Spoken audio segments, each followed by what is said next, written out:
Today, we are going to hear the story of a billionaire who did not know how to flirt and was challenged to win over a librarian without using money. And he had no idea it was about to turn his life upside down. Get ready, stay with us until the end, and you will not regret it. Frank Cologne had never heard the word no in his life. At 32, he had already bought 3 enormous buildings, 2 luxury hotels, and a private island he did not even know how to find on a map. Important people answered his calls on the first ring. Doors opened before he even had to knock. And on that Tuesday morning, he was about to find out that all that power was absolutely useless. The door of the Silver Falls Public Library creaked when he pushed it open. Frank wrinkled his nose. The place smelled like old paper, wood, and something he could not identify, but that normal people would probably call nostalgia. He hated it instantly and made a face. "Sir, can I help you?" Frank turned toward the voice, and his brain stopped working. Behind the front desk stood the most beautiful woman he had ever seen. She was looking at him with a mix of curiosity and suspicion. She held a thick book against her chest like it was a shield. Frank swallowed hard. He had dated models, actresses, and heiresses, women who spent fortunes to look perfect. But that librarian, dressed simply and wearing very little makeup, left him staring at her like a fool. "Sir?" she repeated, now clearly impatient. "Are you looking for a specific book, or did you walk in here by mistake thinking this was a dealership for imported cars?" Frank blinked. "How do you know I drive imported cars?" "You are wearing a suit that probably costs more than this library's yearly budget. It is not hard to figure out." She turned her attention back to the computer in front of her, clearly dismissing him. Frank was not used to being dismissed. In fact, he was not even sure it had ever happened before.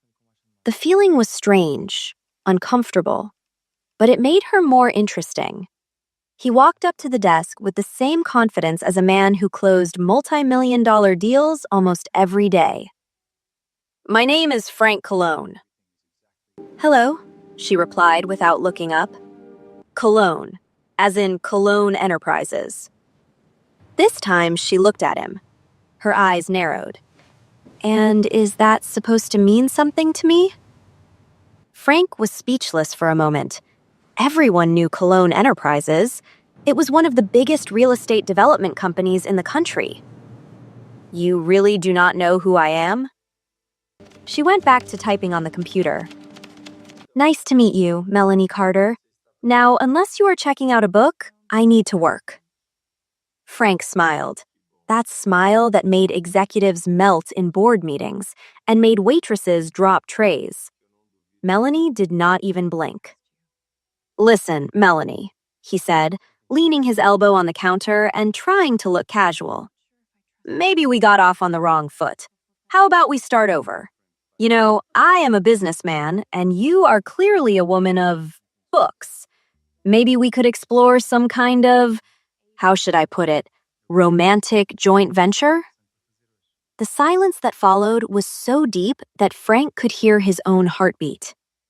Melanie tilted her head to the side, studying him as if he were a particularly confusing type of insect. "Did you just use corporate terminology to try to flirt with me?" Was it bad?" "It was the most embarrassing pickup line I have heard in 12 years of working in this library." Frank felt his face grow hot, and he turned red like a ripe tomato. That was new too. He did not get embarrassed.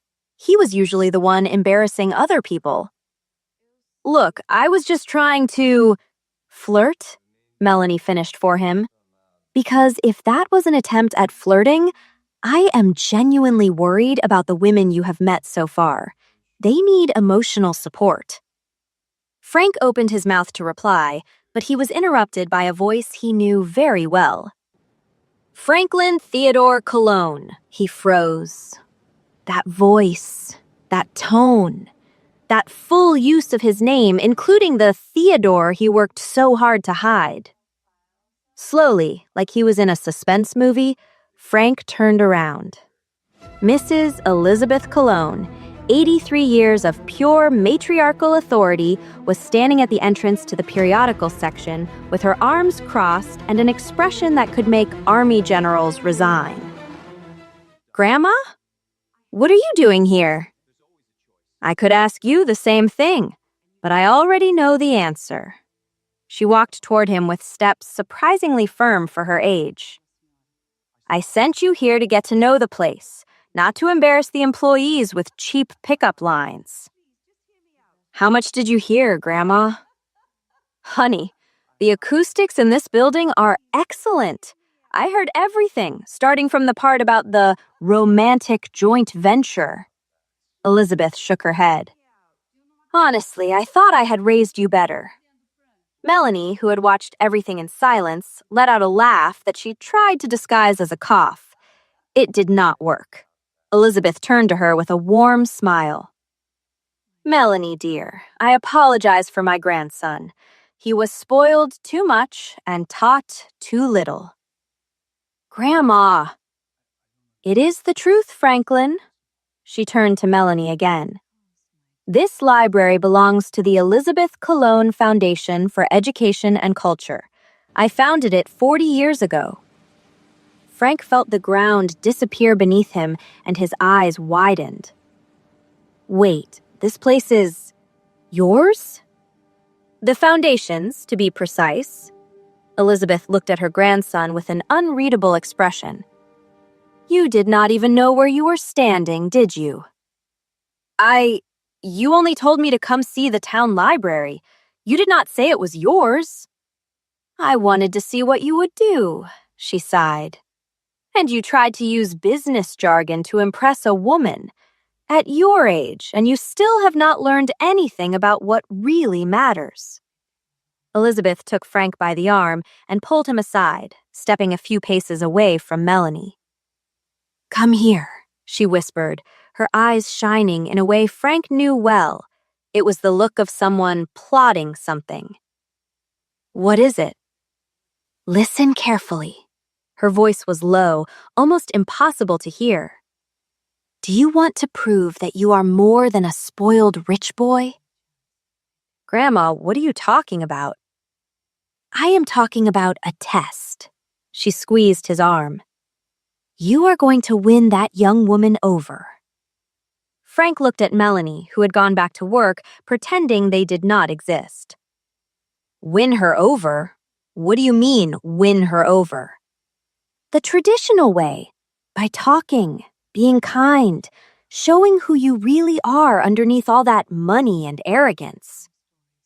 "But I do not know how to do that." "That is exactly why you need to learn," Elizabeth smiled. "And there are rules. First, you cannot spend a single cent to impress her. No expensive restaurants, luxury gifts, or helicopter rides. But second, you cannot tell her about our arrangement. She has to like you for real, not out of pity or obligation." Frank swallowed hard. "And what if I cannot do it?" "Then, unfortunately, you will prove that I was right about what you have become. That you are just a handsome man in an expensive suit, but empty inside." The words hurt more than Frank expected. "I will prove to you, Grandma, that I am not that spoiled boy you think I am. How much time do I have?" 3 months, Elizabeth patted his face. "Oh, and honey, I am going to have all your credit cards canceled. From now on, you live on the salary of an average American." "What?" "Enjoy the experience. It will do you good." With that, Elizabeth walked toward Melanie, said goodbye with a gentle wave, and left through the front door as if she had not just turned her grandson's life upside down. Frank stood in the middle of the library, trying to process what had just happened. Melanie glanced sideways. "Family problems?" He turned to her, completely lost. My grandmother just challenged me to... He stopped, remembering that he could not tell her. Nothing. Grandmother stuff. Grandmother stuff that involves cutting off your credit cards? You heard that? It is not my fault. My hearing is good. Frank. I have no idea what to do now. Can I give you one free piece of advice? Please. Stop using corporate jargon. It is really very strange. She adjusted her glasses. And maybe try reading a good romance novel once in a while. Frank nodded slowly, still shaken. For the first time in his life, he was going to be without the many unlimited black cards his grandmother had given him. And the woman he was supposedly supposed to win over thought he was just another spoiled rich guy and the most embarrassing person she knew.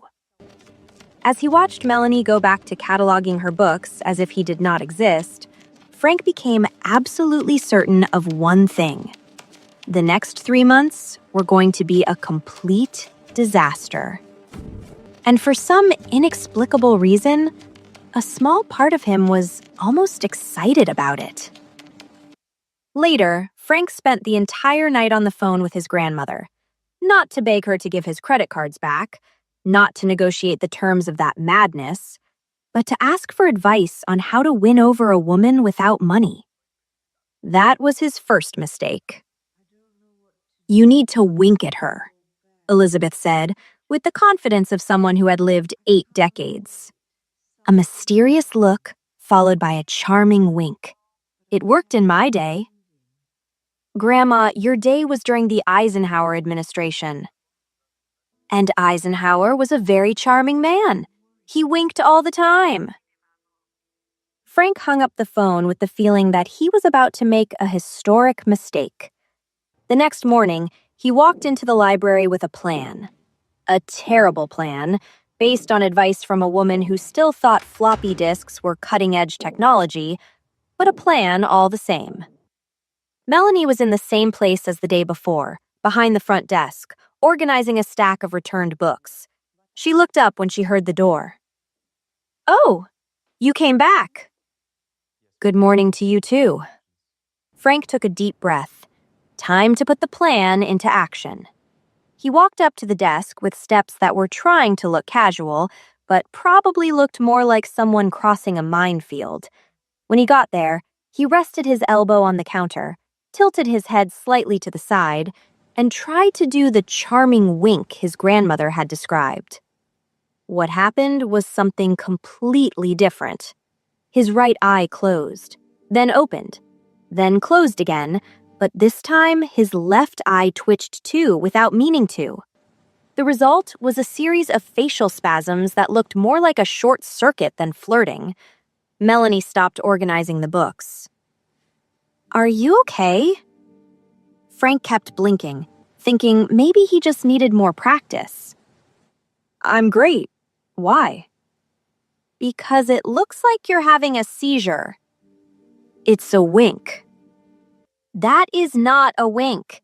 It looks like you're having a nervous breakdown. Should I call someone? A doctor? A priest? I'm not having any kind of breakdown. Then did you get sand in your eye? Because it looks like you got a generous handful of sand in your eye. In both eyes, actually. Frank finally stopped blinking, his face burning with embarrassment. It was supposed to be charming. Melanie let out a That was a lot of things, but charming is definitely not on the list. It was concerning and unsettling, but not even a little charming. She shook her head, still head. Frank felt something strange happen.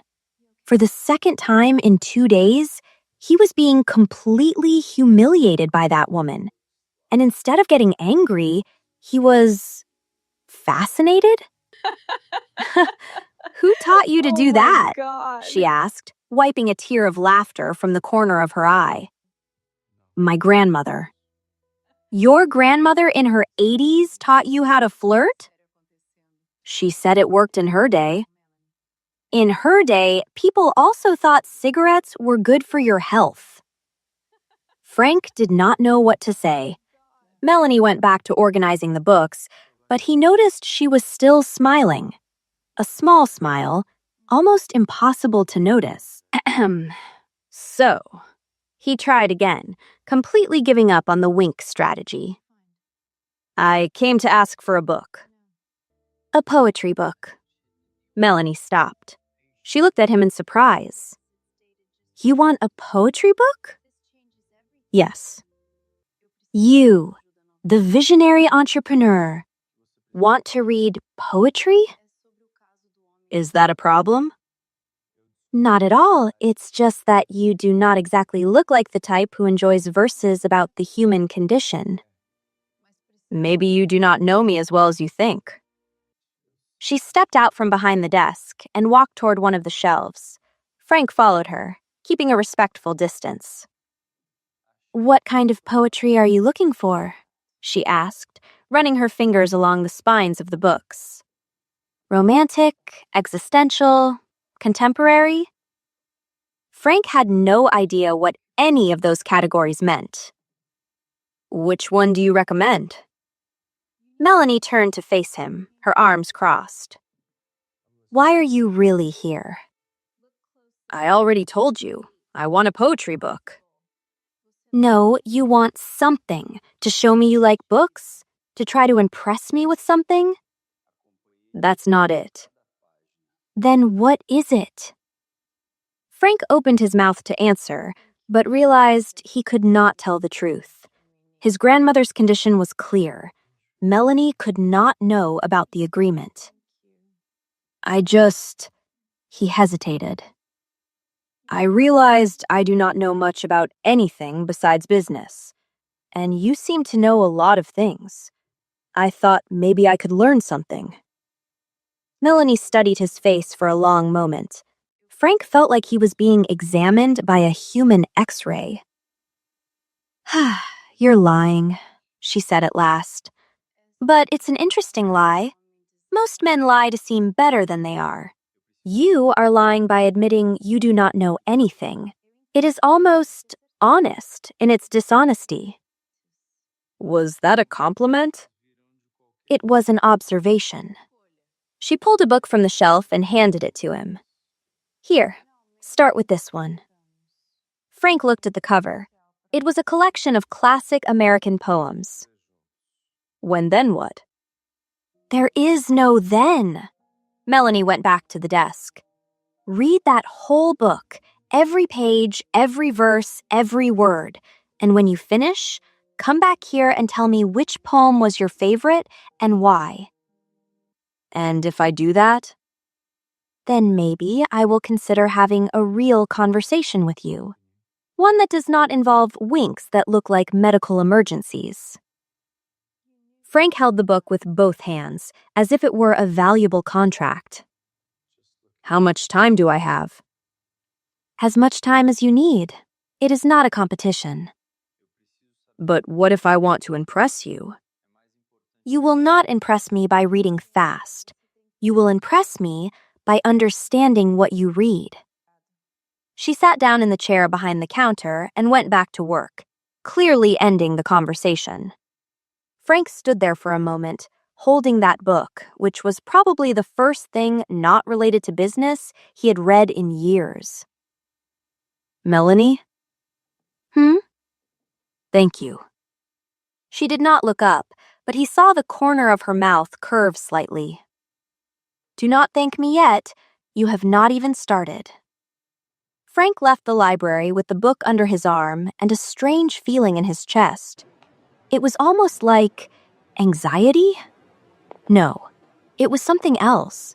Something he had not felt since he was a child, and his mother used to challenge him to finish his homework before dinner. It was the desire to prove he was capable. What Frank did not know was that Melanie watched him leave through the library window, and when he disappeared from sight, she murmured to herself, "He seems a little awkward, but also interesting." Frank Coulon read the poetry book in 3 days. He did not understand almost any of it, but he read it. Every page, every verse, every incomprehensible word. And now he was back at the library, determined to prove he was a cultured and sophisticated man. "So, did you finish it already?" Melanie asked, surprised when he placed the book on the counter. "I finished it." "In 3 days?" "You told me to read everything. I read everything." She crossed her arms. "What was your favorite poem?" Frank had prepared for that question. He had even written the name down on a piece of paper that was now in his pocket. Number 47. Number 47. That one. The poems in this book are not numbered. Frank felt his face turn red. "I meant the one on page 47. Melanie picked up the book and opened it to the page he mentioned. "Frank, this page is an introduction about the author's life. There is no poem here." Frank did not know what to do or what to say. "You did not read the book, did you?" "I did. I just maybe skipped some parts. The boring parts, which were almost most of it." Melanie closed the book. "Unbelievable, Frank." "Listen, poetry is hard. The words do not make sense. Why would anyone write leaves of grass when they could just say grass?" "Because it is a metaphor."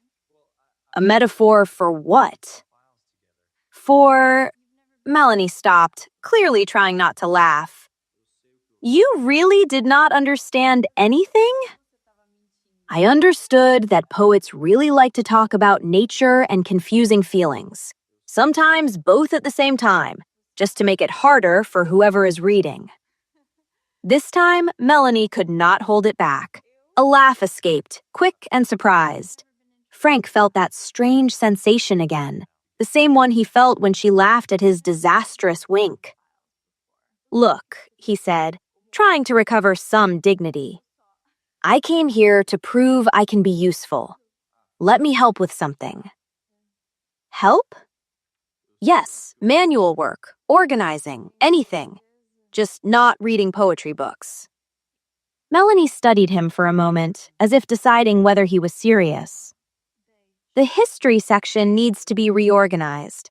The books have been out of order since last week. You can start there if you want." "Perfect. History. I love history." "Frank, do you know anything about history?" "I know it happened in the past." Melanie let out a deep sigh. "The shelf is in the back. Try not to cause any international disasters." Frank walked to the history section with the confidence of a general heading into battle. The shelf was large, full of thick, heavy books about wars, presidents, and events he vaguely remembered seeing in movies. Organize in alphabetical order. This cannot be that hard. The problem was that Frank Cologne had never organized anything in his life. He had people to do that. People who organized his clothes, his files, his meetings, his entire life. But he was not about to admit that to Melanie. He started by taking books off the top shelf. The first one was surprisingly heavy. The second, even heavier. The third made his arms shake. "Are you okay back there?" Melanie's voice came from behind the counter. "Perfectly fine.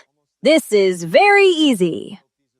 He tried to put the books on the floor to reorganize them, but the movement made him lose his balance. Instinctively, he grabbed the shelf. The shelf shook. Frank froze. "No, no, no." The shelf shook again, this time harder. The books on the upper shelves started to fall. Frank tried to catch them, which only made things worse. He watched the entire shelf tilt toward him. Oh no. The impact was not painful. It was disastrous and humiliating. Frank Cologne, billionaire, owner of hotels and skyscrapers, was now lying on the floor of the Silver Falls Public Library, completely buried under history books. A particularly thick copy about the Civil War was over his face. Another one about the Great Depression rested on his chest. And a biography of Abraham Lincoln had fallen in a way that seemed to be pointing an accusing finger at him. "Oh my God!" Melanie's voice. She had run to the section and was now standing there, looking at the scene. Frank waited for the scolding, the lecture, being permanently thrown out of the library. She helped him stand up. "But you are going to help me put all this back in order." "Okay, I will help, since I am the one who knocked everything down.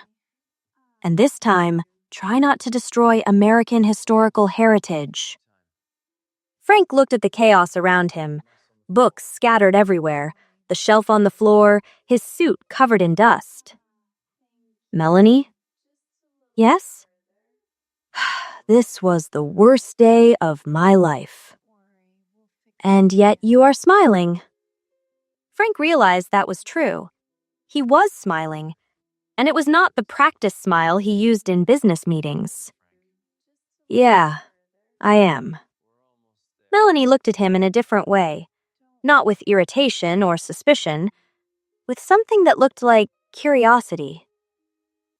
"You know," she said, picking up a book from the floor, "maybe you are not completely hopeless." Was that a compliment? It was just an observation. They spent the next 2 hours reorganizing the history section together, and at some point, between the jokes about Frank's incompetence and the stories Melanie told about each book, something changed. Frank did not know exactly what, but when he finally left the library that night, he realized he had not thought about business even once while he was there with her. And in the pocket of his suit, there was a small piece of paper with Melanie's handwriting. 3 words that made his heart race all night. Page 73. Read carefully. Frank did not sleep that night. He sat on the bed in the modest apartment his grandmother had forced him to rent, staring at that piece of paper as if it were a treasure map. Page 73. What could be on page 73? At 3 in the morning, he finally opened the poetry book, and he found a poem about waiting for something you did not know you needed. Frank read it 5 times. On the 6th, he understood. On the 7th, his heart was beating faster in a way he could not control. The next morning, he showed up at the library before Melanie had even opened the doors. "How long have you been here?"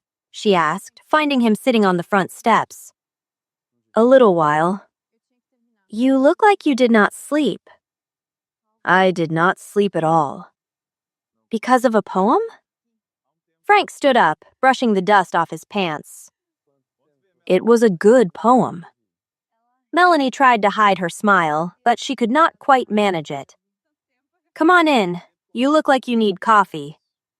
While she was making coffee in the small staff break room, Frank had an idea. An idea that had seemed brilliant at 4 in the morning, but now, in daylight, seemed potentially disastrous. He was going to leave her a note. The problem was that Frank did not know how to write notes with romantic words. He knew how to write contracts, corporate memorandums, and threatening emails to lawyers. But notes? That was unfamiliar territory. He sat down at one of the reading tables with a piece of paper and a borrowed pen. First attempt. "Melanie, you are beautiful." Too direct. It sounded like a robot. Second attempt. "Your eyes are like 2 bright stars in the night sky." Too cheesy. It sounded like an ad for cheap perfume. Third attempt. "Did you know that the real estate market in Silver Falls grew 12% in the last quarter?" It was not romantic at all, but at least it was an interesting fact. Frank looked at the paper. Maybe he could combine the 2 things? Fourth attempt. Did you know Silver Falls real estate market grew 12% last quarter? Your smile is probably responsible for at least 3% of that. That was strange, very strange, but it was honest.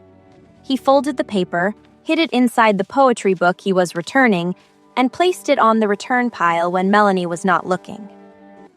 2 hours later, Frank was pretending to read a gardening magazine when he heard a laugh coming from the front desk. Melanie had found the note. She looked in his direction, shaking her head with an expression that mixed disbelief and amusement. Frank pretended to be deeply interested in an article about how to grow organic tomatoes. The next day, when he checked out the same poetry book again, there was a new folded paper on page 73. 12% is impressive, but my smile charges royalties. The rate is 1 compliment a day. You are behind. Frank laughed to himself in the middle of the library. An elderly woman looked at him like he was crazy. That was how the note exchange began. Every time Frank returned a book, he left a paper hidden between the pages.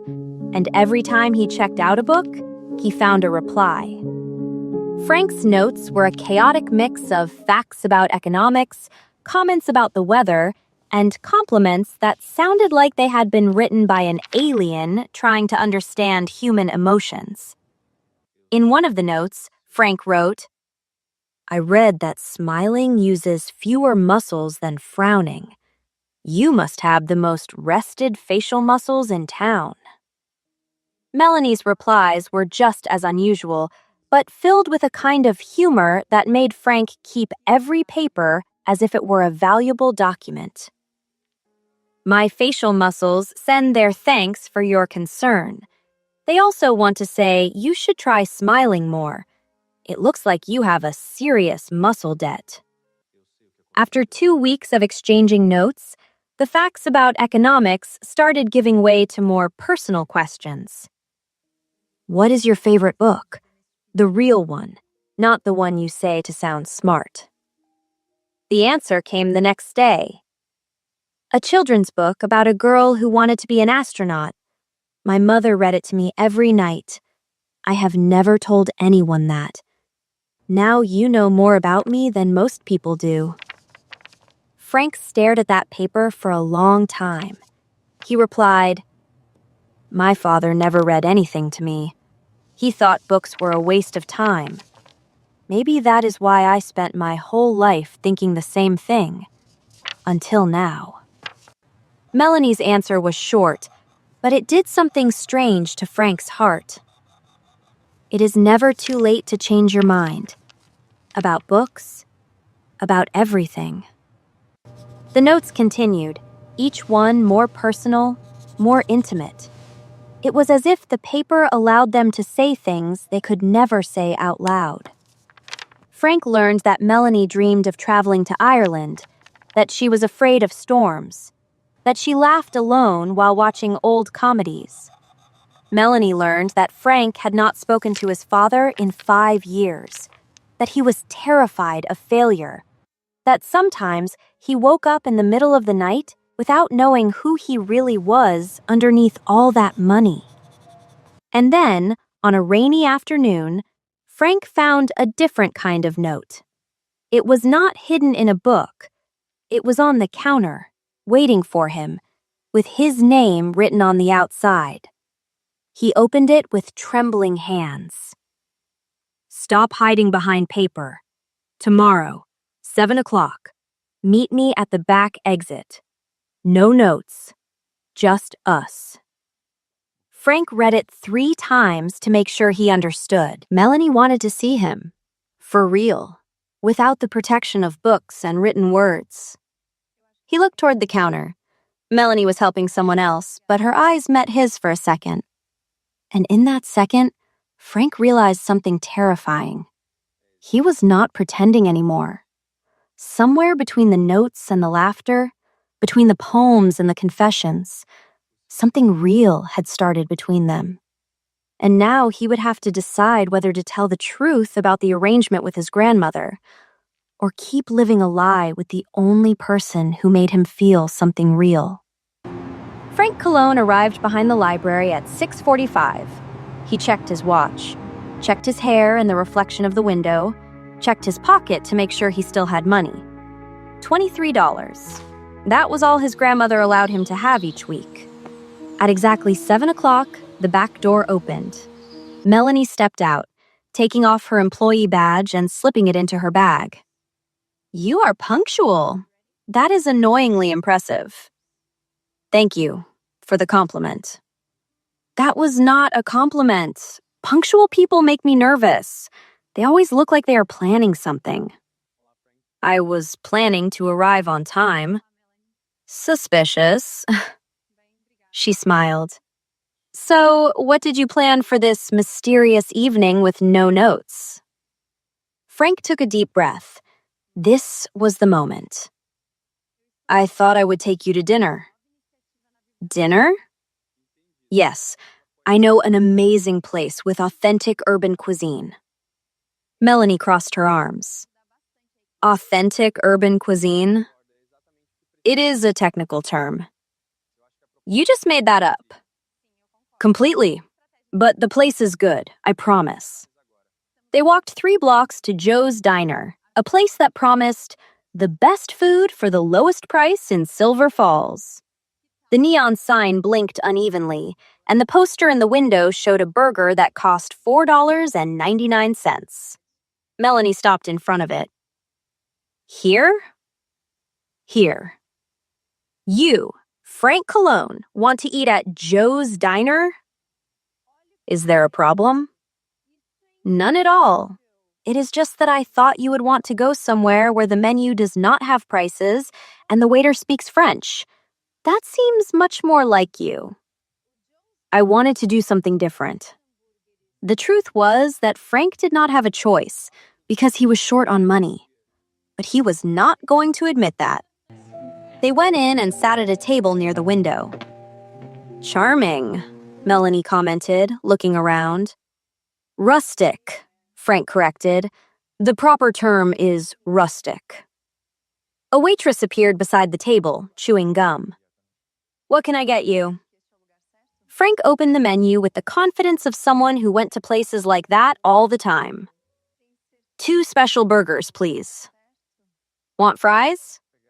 "Yes." "Soda?" "Please." "Refills are free." Frank blinked.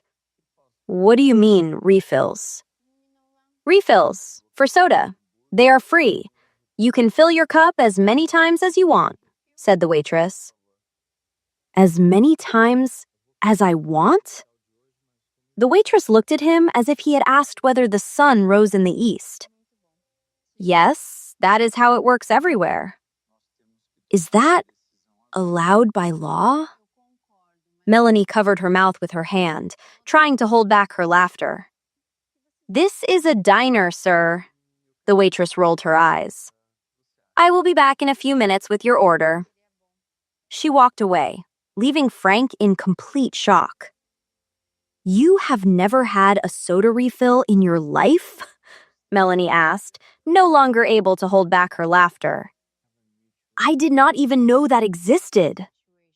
"How did you not know? It is the most normal thing in the world."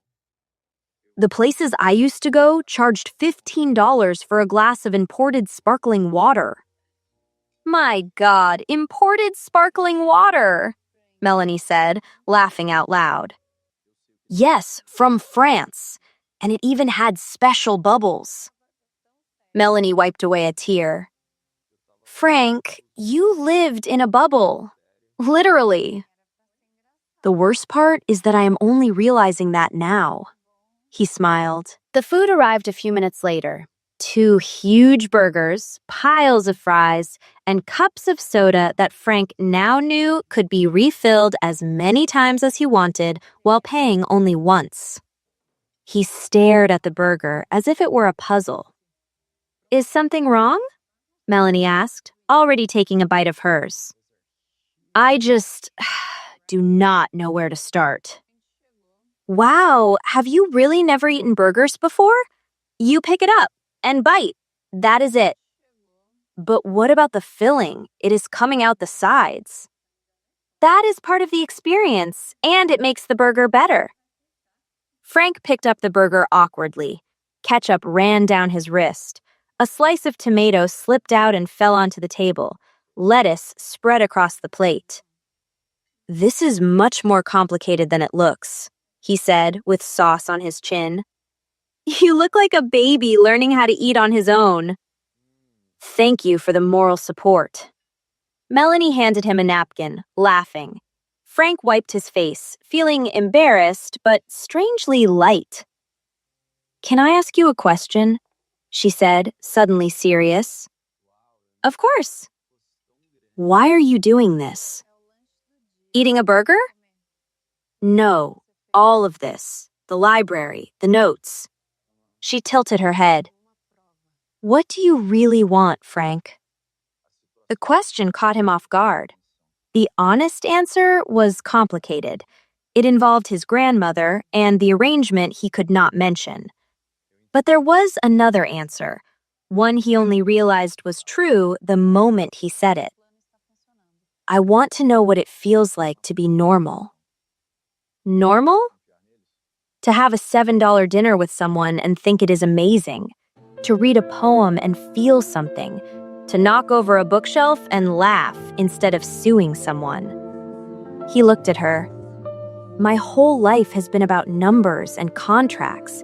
I do not know how to do anything else. Melanie stayed silent for a moment. What was your childhood like? She asked. Empty. The word came out before he could think before answering. My parents were always traveling. I had nannies, tutors, drivers, people who were paid to be around me. And your grandmother? She was different. She sent me letters every week with terrible drawings of cats. She cannot draw, but she never gave up. She was always more present. Melanie smiled. That is adorable. That is why I put up with her crazy ideas. What kind of crazy ideas? Frank almost told her. The words were right on the tip of his tongue, but he swallowed them back. Grandma stuff, he dodged. What about you? What was it like growing up in Silver Falls? Normal and simple. My mother was a teacher. My father was a mechanic. We did not have much, but we had enough. And the library? It was my favorite place. My mother took me every Saturday. We would spend hours choosing books together. It was our sacred ritual. Does she still do that? Melanie's silence was answer enough. She passed away, she said softly. 6 years ago. That is why I wanted to work at the library, to keep the ritual alive. Frank did not know what to say. In business, there was always a right answer. There, in front of her pain, he felt lost and speechless. I'm sorry, was all he could manage to say. Thank you. She gave him a sad smile. Now you know something real about me. And you know something real about me. That you do not know how to eat a hamburger? That too. They laughed together, and everything felt lighter between them. When the bill came, Frank paid with his $20 bill, $19.42. There was less than $1 left for a tip, but it was all he had. Thank you for dinner, Melanie said on the way out. It was the strangest date of my life. Strange in a good way or a bad way? Strange in a different way. She looked at him. You are different from what I imagined, Frank Cologne. Is that good? I am still deciding. She started to walk away, but then stopped and turned back. Frank? Yes? Next week, there is an event at the library. Community Reading Night. I need someone to help me organize it. Are you inviting me? I am ordering you. Bring clothes you can get dirty. And try not to destroy any historic property this time. Frank stood there on the sidewalk, watching her walk away, but with his heart beating harder and the feeling that he was really falling in love. What he did not know was that he had left his document folder in the library office days earlier, and inside it, there were secrets he would now rather forget. The folder had been under the office desk for 9 days. Frank had completely forgotten about it, but the next morning, Frank arrived early at the library to help with the preparations. Melanie was arranging chairs in the main hall while he was given the task of organizing the back office. "Why do I get the hidden work?" he asked. "Because you have a history of destroying things in public. I am trying to keep you from embarrassing yourself and protecting the library." But that only happened once. Once was enough to make history and create the biggest mess. Mrs. Patricia still tells everyone about the day the man in the suit knocked over the history shelf. She exaggerates too much. She says the floor even shook. The floor did not shake. "I did feel a little vibration," Melanie said with a smile. Frank rolled his eyes, but he was smiling too when he walked into the office.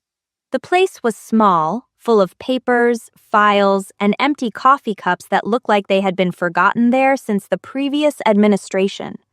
Frank started organizing the piles, feeling strangely happy to help. Meanwhile, Melanie finished arranging the chairs and went to the small break room to make coffee. The coffee was ready, and she decided to bring a cup to Frank, a peace offering, or maybe something more. When she walked into the office, she found him with his back to her, organizing a shelf. "I brought coffee," she said. "You are an angel, Melanie," Frank said with a smile. "Do not exaggerate. It is machine coffee. It probably tastes like watered-down coffee." Frank laughed and turned to take the cup.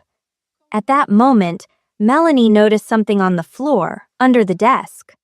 A leather folder. "Is this yours?" she asked, bending down to pick it up. Frank looked. His heart started pounding. "Wait, you do not need to pick that up." But it was too late. Melanie had already picked up the folder and opened it. And inside was the complete architectural project for the Silver Falls Casino, including pools, luxury restaurants, and a note in the corner that said, "Proposed location, public library property." Frank stood in silence, looking at Melanie. "What is this?" Melanie asked in a very serious tone. "Melanie, I can explain everything." "Then explain it right now. What is this, Frank?" "These are old plans, from before I met you. Plans to build a casino, in the place of the library." "Yes, but in the place of the library that matters most in my life." She threw the folder onto the table angrily. "All this time," she said, her voice trembling. "The notes, the dinner, the conversations. What was all of this for, Frank? To distract me while you were planning to tear this place down?" "No, Melanie, it is not like that." "So how does this work?" She crossed her arms, her eyes shining with anger. "Explain it to me, Frank.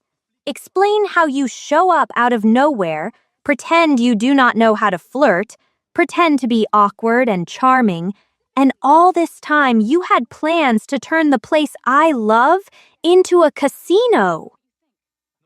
"Those plans were from before. I changed. I do not want to do that anymore." "Changed?" She let out an angry laugh. "You are a billionaire, Frank, and people like you do not change. They just find easier ways to get what they want." Melanie, it is not fair for you to say that about me. You have seen how much I have changed since we met. You know what is not fair? Me believing you. I told you things about my life, real things, about my mother, about why this place is so important to me. Melanie, I understand your anger, but I am sorry.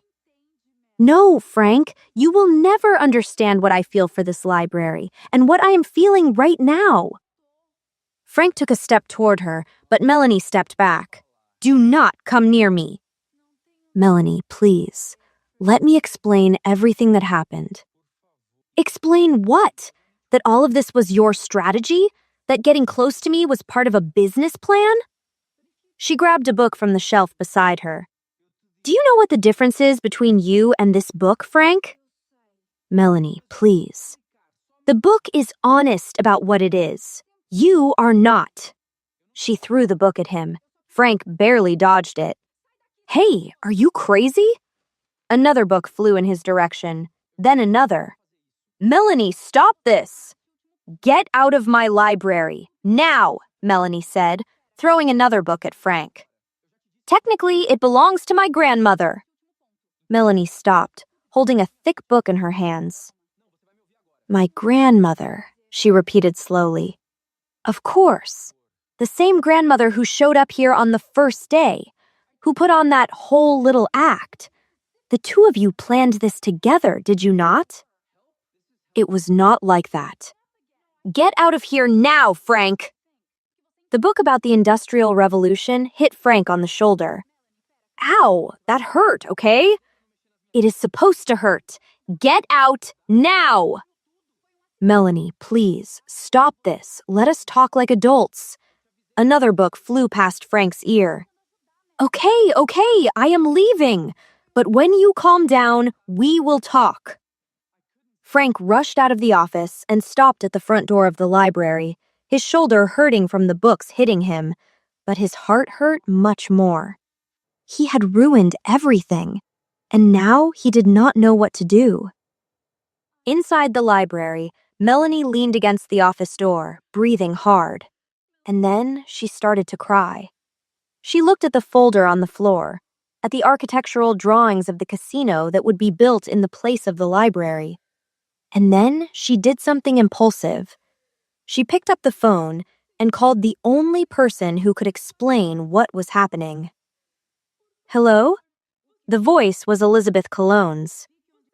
Mrs. Cologne, we need to talk about your grandson and about what is really happening here, Melanie said, trying to control her crying.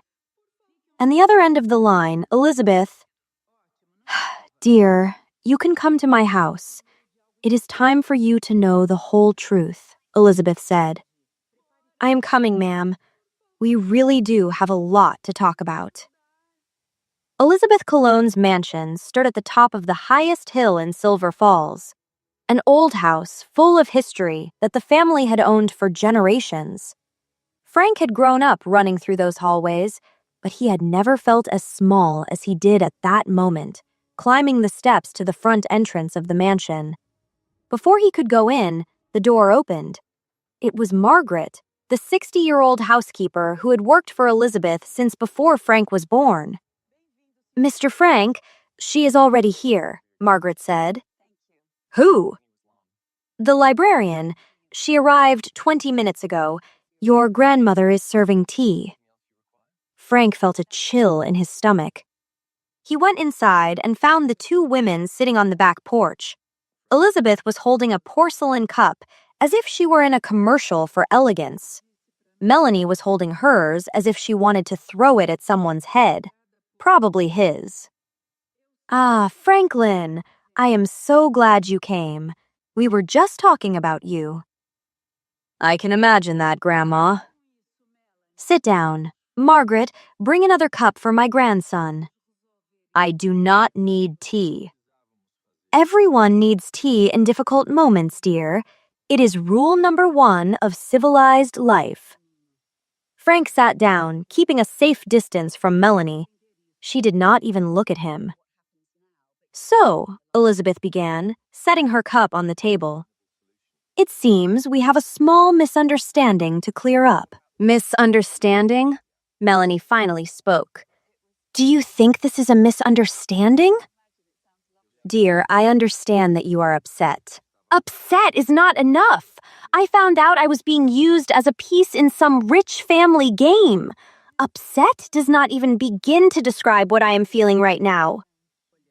Frank opened his mouth to speak, but Elizabeth raised her hand. Let me explain, Franklin. You will only make things worse. Thank you for the confidence, Grandma. I've known you for 32 years. Trust is based on evidence. Elizabeth turned to Melanie, her expression softening. Melanie, dear, I owe you an explanation and an apology. I'm listening, ma'am. When my grandson showed up wanting to buy the library's land, I was furious. Not because of the land, but because I saw that he had become exactly the kind of person I had spent my whole life trying to keep him from becoming. And what kind is that? The kind who thinks money solves everything. The kind who has never had to truly earn anything. Elizabeth looked at Frank. I spoiled him too much when he was a child. His parents were never around, so I tried to make up for it with gifts. I thought I was helping. What I was really doing was creating a man without a heart. Grandma, Frank protested. Am I lying, dear? Frank thought for a moment. Maybe not. The test I created, Elizabeth continued, was not meant to humiliate my grandson or you, Melanie. It was meant to teach him something no elite university or business school could ever teach. And what would that be? Melanie asked. That the most valuable things in life cannot be bought. That real human connection requires vulnerability, not money. That being truly loved is completely different from being admired for a bank account. Frank and Melanie stayed silent for a few moments. And what was I in all of this? Melanie asked quietly. Your experiment? No, dear. You were the teacher. Elizabeth smiled. I watched you for years in that library. I saw how you treat people, how you protect that place. You are exactly the kind of person I admire, and the kind who could teach my grandson what really matters in life. So you used me. I created an opportunity. What happened inside it was completely real. Frank finally managed to speak. Melanie, I know you have no reason to believe me, but those casino plans were from before I met you, before everything. And now? Now I do not want the casino anymore. I do not want the land. I do not want any of it. How convenient, Frank. It is not convenient. It is the truth. Melanie finally looked at him. Her eyes were still full of hurt. How am I supposed to know this is not just another one of your lies? Before Frank could answer, Elizabeth's phone rang. She looked at the screen and frowned. It is the company office. Excuse me, I need to take this. She stood up and stepped off the porch, leaving Frank and Melanie alone. I ruined everything, Frank finally said. Yes, you did. I should have told you about the deal, about all of it. You really should have, Frank, but that is not what you did. But what I felt was real. It is real. Melanie did not answer. She kept looking at the garden. Do you remember the poem on page 73? Frank asked. What? The poem you told me to read, about waiting for something you did not know you needed. I remember. I read that poem about 50 times, and every time I thought about you. Frank, I know that does not fix anything. I know words are not enough. But I want you to know that, for the first time in my life, I found something I cannot buy, and it terrifies me. Melanie opened her mouth to answer, but Elizabeth came rushing back onto the porch. Her face was pale. Franklin, we have a problem. What is it? The shareholders. They called an emergency meeting. They want to approve the casino construction today. Today? But they cannot do that without my approval. Apparently they can. You signed a power of attorney 6 months ago giving the board authority over urban development decisions. Frank felt the ground disappear beneath him. I do not remember signing that. You sign everything they put in front of you, dear. I always warned you that would cause trouble someday. How much time do I have? Elizabeth looked at her watch. The meeting starts in an hour. Frank stood up quickly. I need to go. He looked at Melanie, who remained seated, still trying to process everything. Melanie, I know you do not trust me, but I am going to prove that I've changed, even if it is the last thing I do. He ran off before she could answer. Melanie stayed on the porch, looking at the garden. Will he make it? She asked Elizabeth. Elizabeth sighed. Honestly, I do not know. Those shareholders are like sharks, and my grandson is about to swim with them with no protection at all. Melanie set her cup on the table and stood up. Where's this meeting? Elizabeth smiled. The meeting is at Colon Enterprises headquarters. Boardroom, 12th floor. Melanie picked up her purse. Then we should go, ma'am. Elizabeth raised an eyebrow. We? Yes. If those men want to decide the future of the library, they're going to have to hear me first. Now we are finally speaking the same language, Elizabeth said with a smile. 40 minutes later, Elizabeth and Melanie arrived at the company. But upstairs, on the 12th floor, Frank was already walking into the boardroom. The room was enormous, with a long table, and 10 men in suits were sitting around it. Some were using tablets, others were flipping through reports. They all looked extremely calm, like sharks waiting for prey. Clayton Wells was sitting at the head of the table. When he saw Frank walk in, he gave him a smile that was anything but friendly. Ah, finally. We were starting to think you would not come. Frank walked to the table. This meeting cannot happen without me. Actually, it can. He slid a document across the table. This is the power of attorney signed by you. The one where you authorize the board to approve urban development projects. Frank was furious, but tried to stay in control. That document was signed before there was any discussion about this casino. Clayton folded his hands. Even so, it is still valid. Another shareholder spoke up. Let's be practical, Frank. The casino will generate millions for this company, and it is already time for us to decide. We do not need to wait any longer. And it will also create a lot of jobs and bring in tourism. Frank took a deep breath and asked, And the library? That library is just an old building full of books. It can be moved to a smaller space, another man replied. Clayton added, Or demolished. That would be much easier. At that moment, Frank felt something different growing inside him. It was not ordinary anger. It was outrage. Clayton, that library is not just a building, Frank said. Clayton laughed.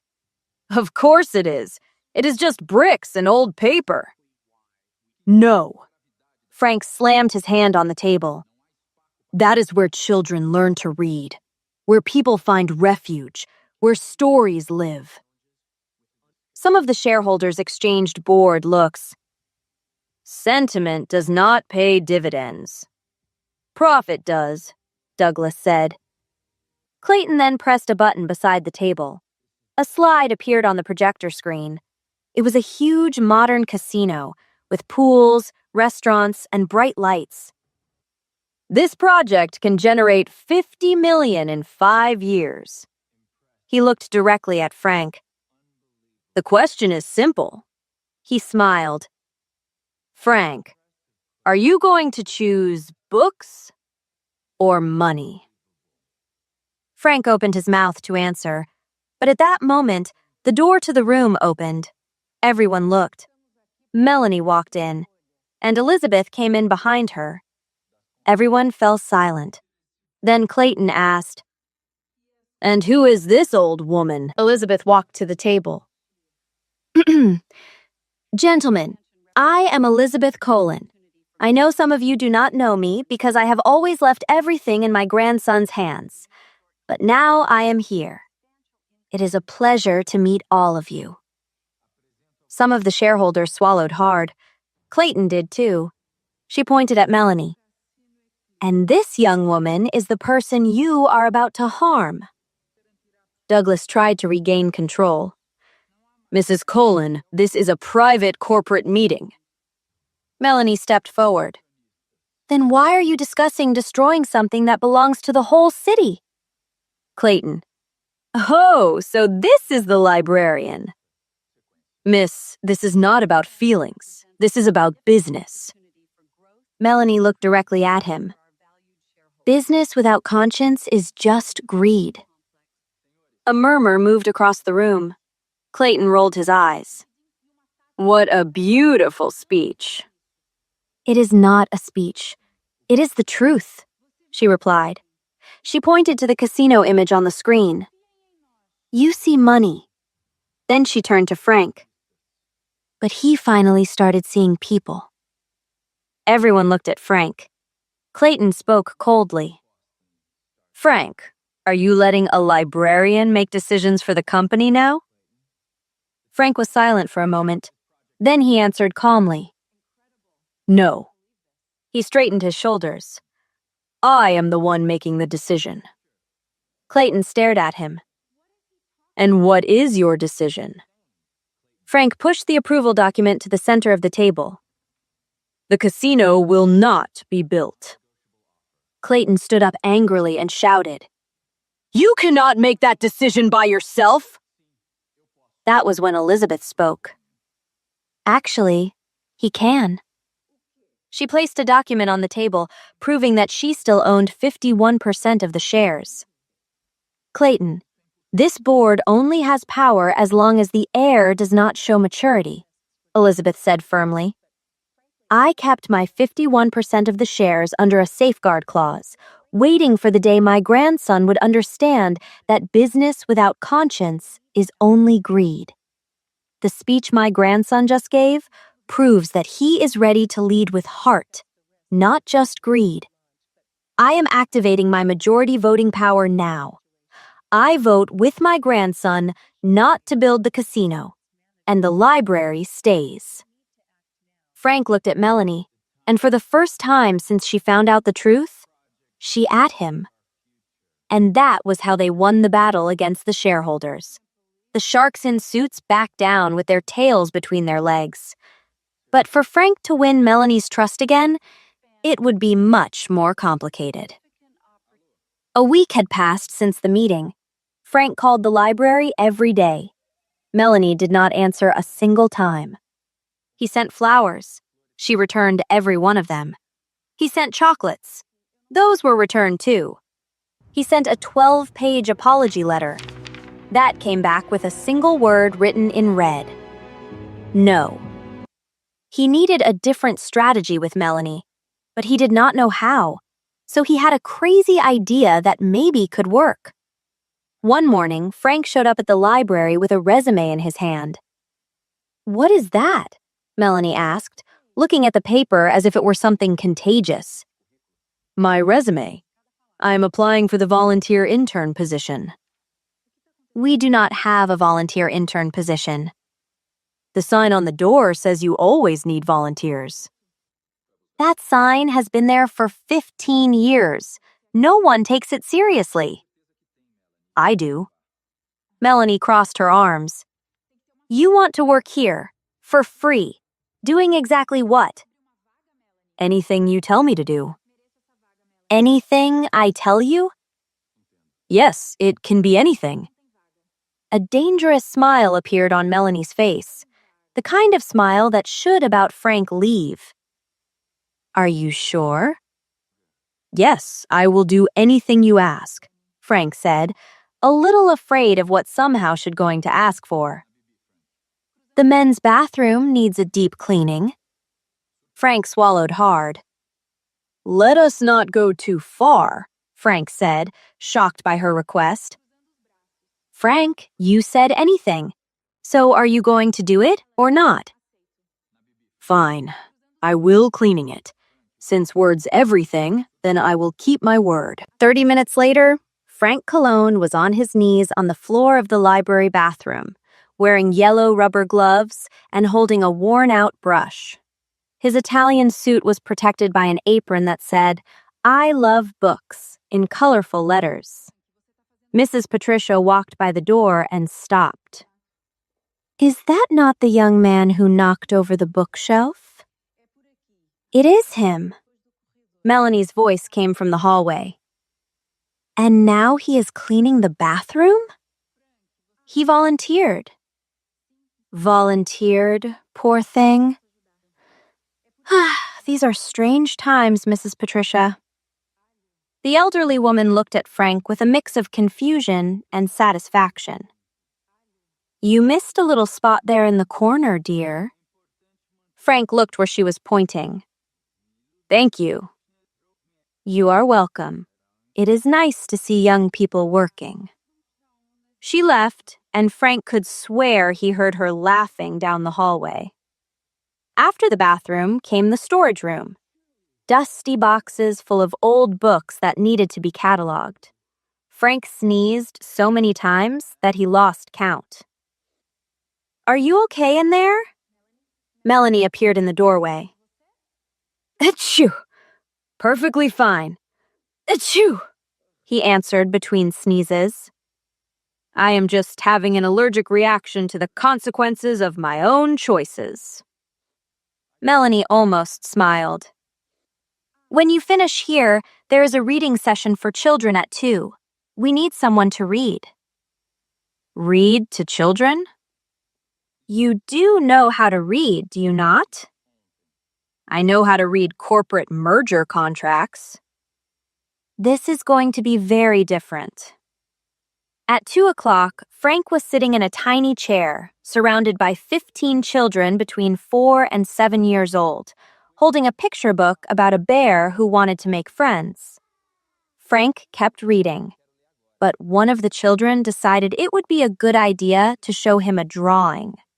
The drawing was covered in red and blue paint, still wet. Your drawing is very beautiful, Frank said, holding the paper. It is you, mister, the child said happily. Frank looked at the drawing. It was a stick figure with a huge head and something that looked like a purple suit. I am flattered, Frank said, smiling. The child hugged his leg in gratitude, transferring an impressive amount of paint onto his suit pants. Frank looked down. His $3,000 suit now had stains in the shape of little children's hands. He should have been annoyed. He should have been furious. But instead, he laughed. When the session ended, Frank was covered in paint, glitter, and something he hoped was glue. His hair had little pieces of colored paper stuck in it. His suit looked like a piece of abstract art. Melanie found him outside the children's room. My God, what happened to you? Art, Frank answered. A lot of art happened to me. She looked him up and down, at the stained suit, at the hair full of paper, at the paint marks on his face. And then she did something Frank did not expect. She laughed. Not a simple laugh, a real, full laugh. You look like a clown who fought with a bucket of paint, she managed to say between laughs. See? Children are more dangerous than they look. You let them paint on you? I did not let them, but they did it anyway. Melanie wiped away tears of laughter. Why are you doing this, Frank? Really? He looked at her, serious despite his disastrous appearance. Because I want you to know that I changed. Not just with words, but with actions. And if that means cleaning bathrooms and being attacked by children with paint, then that is exactly what I am going to do. Until when? Until you believe me. Melanie stayed silent for a moment. She walked away, and Frank remained standing in the hallway, covered in paint and glitter, feeling more hopeful than he had in weeks. 3 weeks after Frank showed up with that resume in his hand, things at the library had changed. He still came in every morning. He still did whatever Melanie told him to do. And she still pretended that none of it was slowly melting her heart. Until one afternoon, while Frank was trying to put a book in the wrong place for the 4th time in a row, he looked at her and said, with that serious executive expression on his face, Melanie, have you ever seen Letters to Her? Melanie stopped typing. It is my favorite movie. Why are you asking? Because it is playing at the theater tonight, and I bought 2 tickets. He pulled the tickets out of his suit pocket as if he were presenting a corporate merger proposal. Melanie looked at the tickets, then at him, then at the tickets again. You looked up my favorite movie? Maybe. Frank Cologne, did you stalk me? I prefer to call it market research. She crossed her arms to hide the smile that kept trying to appear at the corner of her mouth. Fine, but you are paying for the popcorn. I can buy the whole theater if you want. Just the popcorn is enough, Frank, and it has to have butter and a soda. Frank gave her a huge smile, the kind of smile his grandmother said he used to have as a child when he got a Christmas present. At the theater, he had tried to reserve the entire VIP room, of course, but Melanie insisted on sitting in the regular showing, in the middle of everyone else, with the plastic seats that squeaked every time someone moved. Frank made the seat squeak 3 times just trying to get comfortable, which made the whole row turn and look at him. Stop moving, Melanie whispered. Was this seat designed to torture people? It was designed for normal people who stay still during the movie. I am staying still. You are moving the whole time and making the seat squeak. The seat is squeaking, not me. She sighed, grabbed a handful of popcorn, and turned her attention back to the movie. About 20 minutes later, without thinking, she reached into the popcorn bucket at the same time he did. Their hands touched inside it. They both stopped at the same time. Frank looked at her. She looked at the screen, pretending nothing had happened. But her cheeks were red, and the movie had not even reached the emotional part yet. He smiled quietly and said nothing. He simply left his hand there, next to hers, inside the popcorn bucket. She did not pull her hand away. They were the best 90 minutes of Frank Cologne's life, and he barely paid attention to the movie. After the theater, they went to the amusement fair set up in Silver Falls's Central Square. It was one of those weekend fairs with hot dog stands, colorful lights flashing in every direction, and loud music coming from all sides at once. Melanie stopped in front of the Ferris wheel and stared at it with bright eyes, like a child the night before a birthday. Want to go?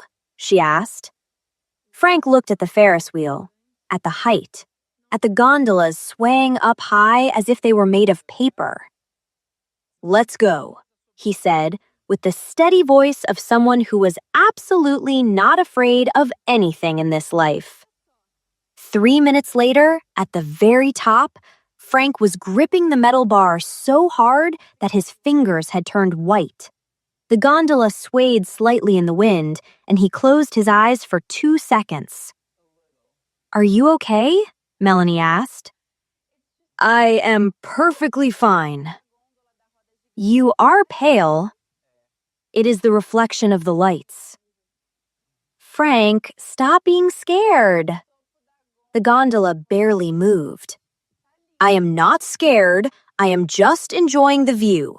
It is very beautiful up here." She looked at him. Then she looked at the city below.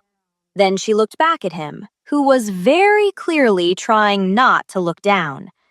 She let out a soft little laugh and, without thinking too much about it, rested her head on his shoulder. Frank felt his heart race like a Formula One car.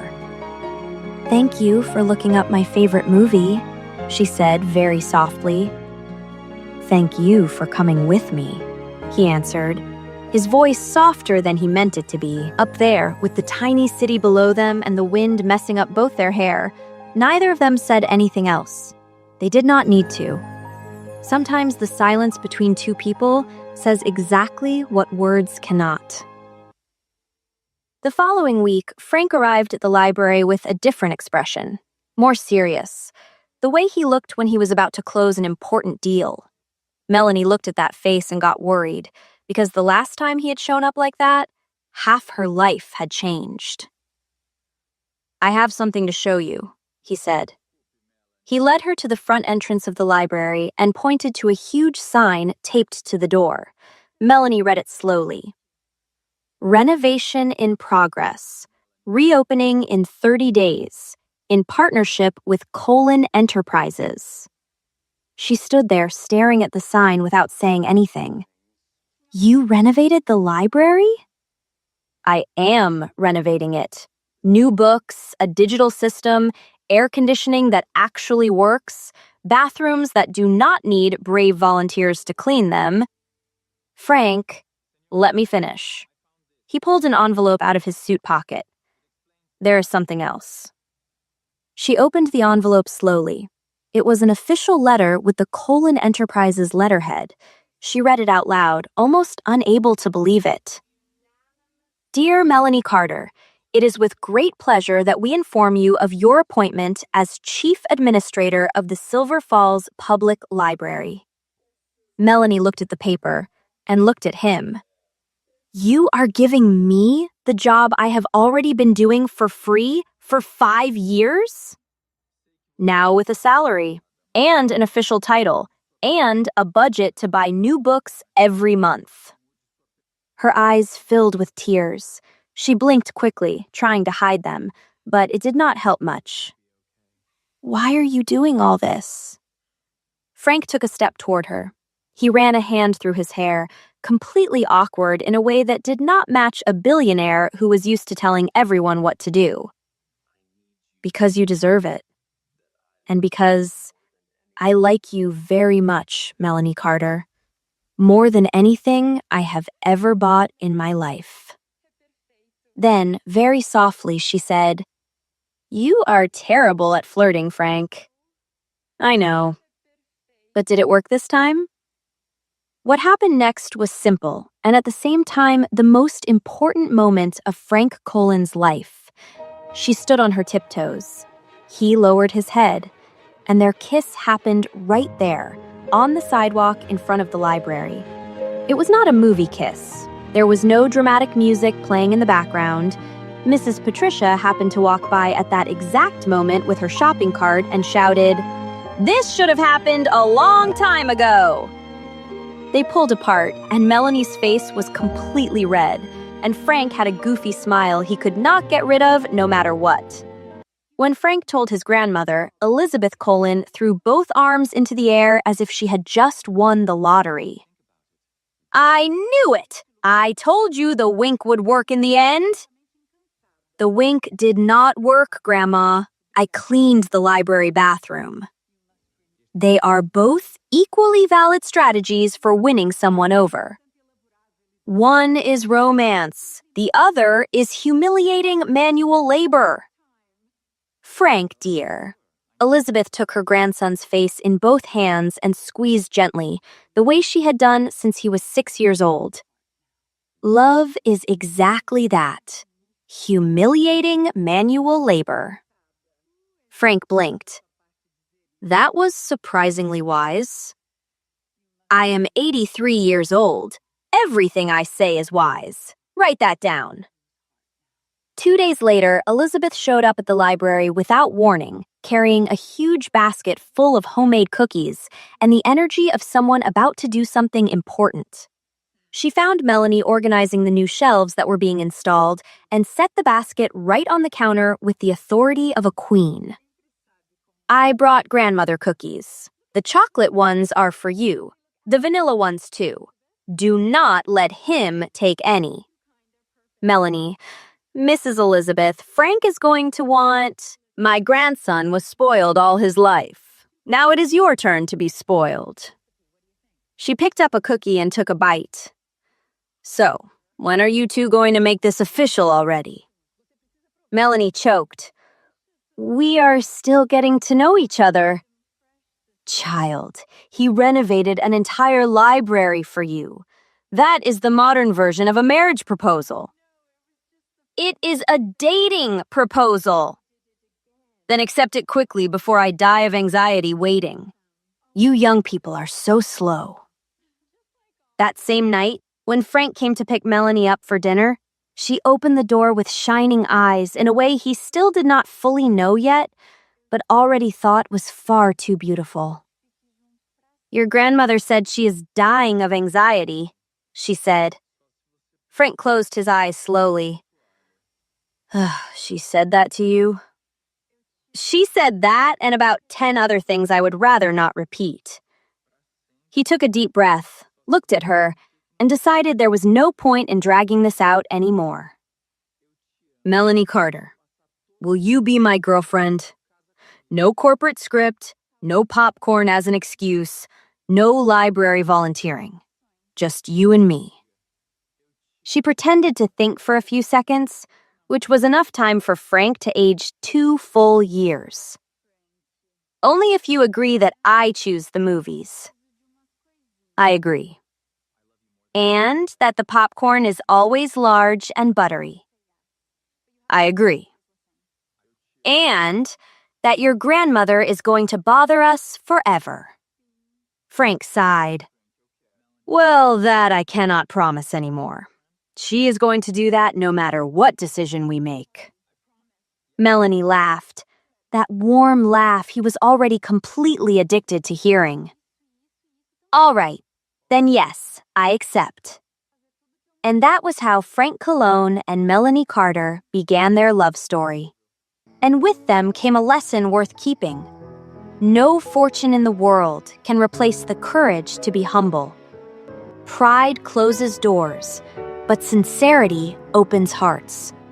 Whoever learns to put themselves in someone else's place, to serve without expecting applause, to persist without guarantees, discovers that love is not a prize for the richest or the most beautiful. It is a quiet reward for those who had the courage to change. And deep down, change is the greatest act of love there is. Small steps on the frozen grass, frozen in a photograph. I looked up and the galaxy looked down. Gravity faded from the ground. The clock on the wall forgot to chime, as if we stepped outside of time. Your hand reached out to find my own, a map to a world I've never known. The distance between us began to fray, like shadows before the break of day. No words were needed in the dark, just the sudden glow of a hidden spark. Written in the constellations, 1,000 years of expectation. Every breath I've ever drawn, let me hear before the dawn. And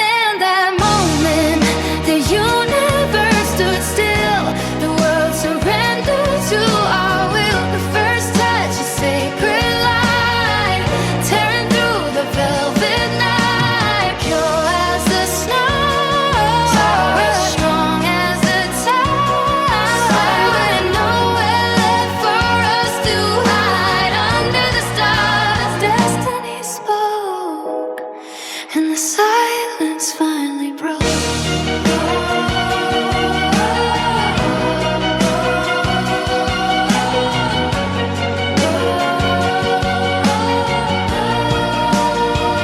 I used to wander without a trace, searching for a familiar face, but you were the anchor, you were the home, the end of the path I had to roam. One heartbeat shared between two souls, finally making the broken whole.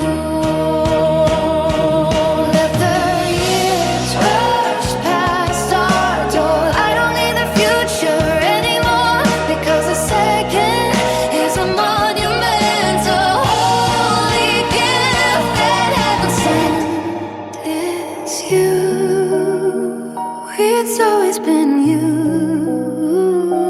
And in that moment, the universe stood still. The world surrendered to our will. The first touch of sacred light, tearing through the velvet night. Pure as the snow, strong as the tide, with nowhere left for us to hide. Under the stars, destiny spoke, and the silence finally, everything changed.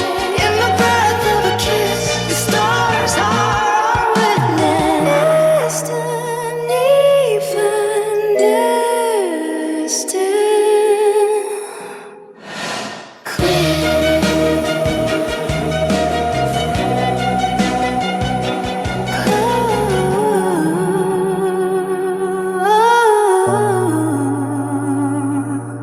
As to me, And you?